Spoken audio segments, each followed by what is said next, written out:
greasy wire strung through a ragged hole in the ceiling, its filaments grown old and tenuous.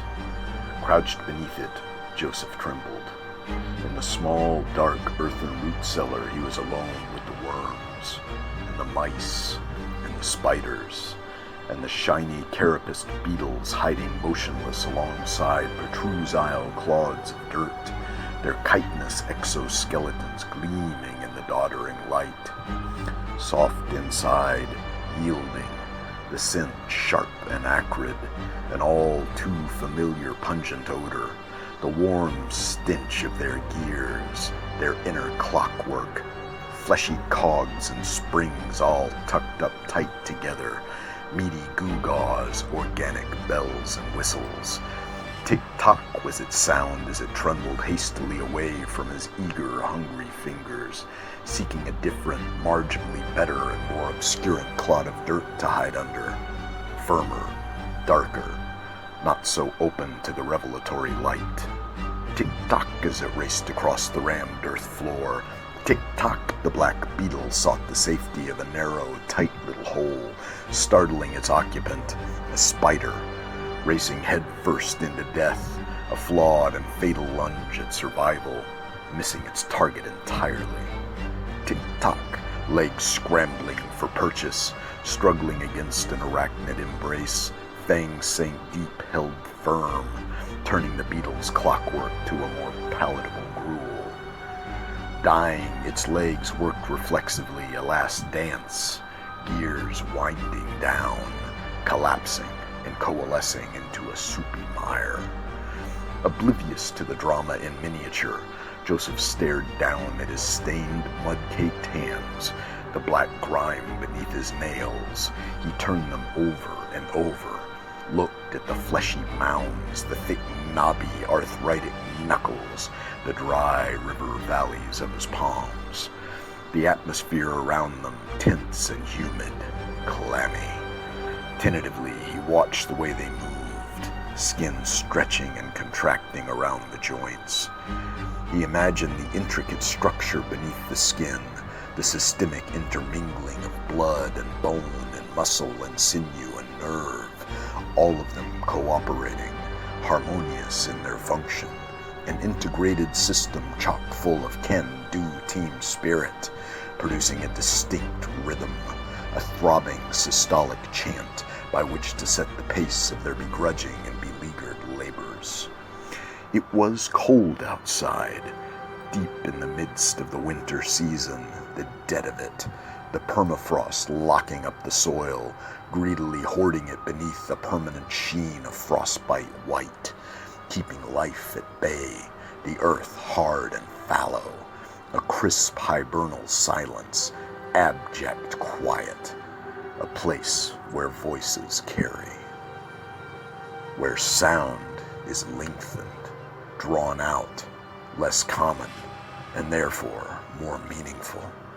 The crackle of temperature change, the pop-snap of something giving way, breaking sinew by sinew, filament by filament,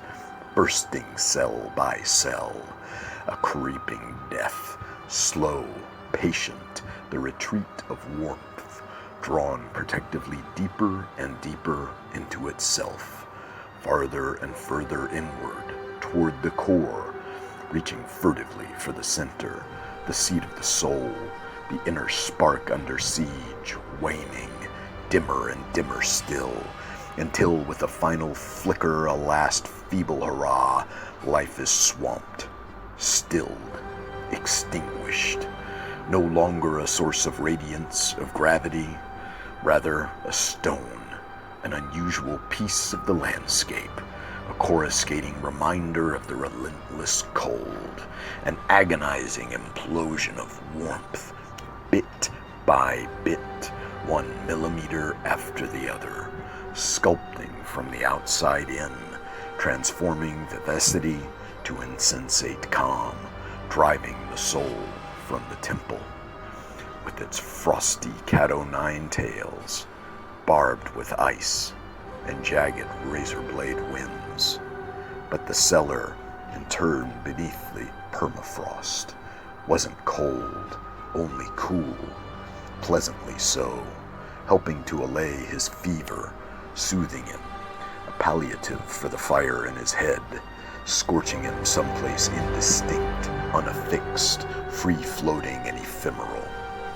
He had retreated down the stairs, shallow and narrow enough to be mistaken for a ladder, seeking relief from the world above, from the sere, frozen wasteland. He was comforted by the 4 windowless walls, his vision restricted to only a scant few feet in any direction, cozy, secure, limiting his choices and therefore his stresses. A place much simpler, lacking the complications of the topside, free of its incessant demands. He hid, but the flies always found him. He was their oasis, their singular source of warmth, of food. They'd grown overconfident in their excesses, full of haughtiness and disdain for their begrudging benefactor, paying little mind to his flailing remonstrance. Indolently they took wing, but only momentarily before resettling upon him, resuming their skittling quest for nourishment, unaware of their parasitic dependence upon him, their precarious symbiosis. He provided them with food, they provided him with distraction, keeping him from slipping, willfully descending too far inside himself. Their daredevil swoop and oscillating hum, fragmenting his reverie, breaking it up into more manageable periods of time. As time progressed, he became more accustomed to their barnstorming buzz, their feather-light progression across his bare skin, their whiz and their zip, noticing them less and less frequently, relegating them to the periphery of his awareness. They had become fixtures, familiarity negating their ability to irritate and vex him, skills at which they'd formerly been so adept and unrivaled. As a result of their less and less intrusive presence, he began to slip, to slide downhill, gaining momentum, increasing speed. Deeper and deeper he plunged, steeper became the slope, until at last it was nothing more than a hole, a cankered pit in his mind, the slick walls infected, festering with peculiar notions, out of sync with the song bestowed upon him at conception, his birthright, out of tune, out of step, the words forgotten, the dancer lost, stomping polyrhythmically about his unconscious, the mental forest primeval, the anthropomorphic shadow pierced only occasionally by dense, radiant shafts of light, penetrating through the breaks in the canopy above. Birdsong distant and falsetto, a nervous, timid admonition not to stray from the path. But Joseph had strayed long ago, tripping through thickets, briars clawing at his legs, wispy streamers of spider silk trailing behind him, undulating in his wake, languorous ripples of air and light, diaphanous, seeming to grow in length and number the deeper he progressed, cocooning him, mummifying him, divisive cobwebbery, yet another barrier thrown ragtag up against the encroachment of the world, a fragile armor defending against the increasingly frequent sorties of reality on his mind. Dive-bombing it, barnstorming his brain, the Doppler buzzing of props, of wings, flies' wings, a forgotten squadron distant and far, far away, from an altogether other place, a country thick with the haze of old piecemeal memory, indistinct and only vaguely familiar, an oral itch in the backwater of his brain. A baby's cry, perhaps, lost and alone, abandoned and hungry, like the wolf in winter, fueled by a singularity of desire, driven daily by hunger and starvation, its sole purpose the mechanistic assembly line ingestion of sustenance, meat, a little more life, a few more days. The babe and the wolf, one so very much like the other. Joseph hunkered on his haunches in a corner of the cellar, absently swatted at a spider traversing the matted terrain of his hair, mashing it, unaware of its legs convulsing as they curled in toward its racked and ruined body. He stared at the tiny, sputtering flame crowning the slender homemade candle he'd gone to exacting pains to place so perfectly in the center of the room, precisely equidistant from all four corners, enthralled by it, enwrapped, hearing its music, a variety of bells, deep and sonorous, more felt than heard,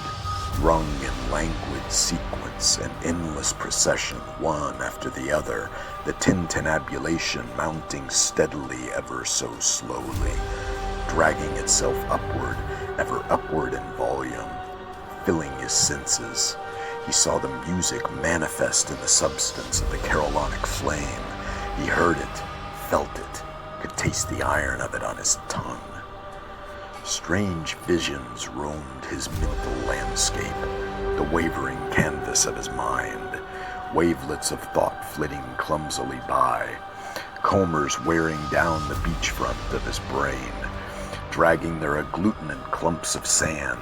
granules of his past, his cracked and pockmarked memories, his mindscape deteriorating on the verge of collapse, becoming more and more unstable, swaying this way and that, shards flecking off in every direction, each sprouting wings of their own, flying out and away beyond the burnished horizon, retreating into mnemonic hinterlands, a diaspora of consciousness, mental tectonic drift. His eyelids quavered, vision glossing over, a glaucomic mist rolling across them through which solemn figures marched, cloaked and hooded, heads canted mournfully down at the ground, an ominous parade presaging no good thing. They emitted a low, drawling, unintelligible rumble, a celestial hum, mimetic of the droning backbeat tone of the orbit of the planets, of the rotation of the sun. A beautiful sound, a cosmic symphony. For whom did they sing, he wondered, unable to decide whether it was a hymn or a dirge, a laughing or a crying. Somewhere between the diametric choices he sought medial ground, a whisper-thin chasm between comedy and tragedy, the peculiar segue sound between a laughing and a mourning. He sighed, shook his head from side to side, held up his hand to ward off the effulgent brightness of the little teaspoonful of flame. Peering at it from behind splayed fingers, noting the slanting angles formed between them, in particular the gaping distance between the thumb and forefinger, space seeming to dip and slope and curve into it, curiously warped, drawing him toward it, a vacuum, pulling him, tugging at his flesh, an abysmal magnetism lifting him hypnotically high, the ground falling rapidly away below his dangling toes. Panicked, Joseph closed his hand, clenching it into a fist, the craggy shape of a comet or asteroid sailing by, trailing a tail of light, glimmering, irregularly textured, full of hills and valleys, dark splotches, multi-hued, a wavering nimbus encircling it, an indistinct corona of rainbow light, softly tinkling, like wind chimes wafting in a delicate breeze. A soft breeze, full of fleshy cogs and gears, wound too tight, his mainspring sprung, clockwork chaos, a rhythmic faltering, pieces snapping, teeth worn smooth, debris precipitating into the delicate works, squealing, grinding, the whole system failing, time slowing, speeding up, stopping, starting, herky-jerky, hurdy-gurdy consciousness, hugger-muggering thoughts sound out of sync with vision, staticking, white noise erupting here and there, phosphine fireworks exploding into spectacular silence, expanding across the riffling surface of his eyeballs, unable to focus, dimming, fading, the flames sputtering and gasping, hitching, finally metamorphing into a luminous, ephemeral puff of smoke, replaced almost immediately by darkness, blinding darkness, and an oscillating hum, much like the buzz of a fly or the skittering of a beetle.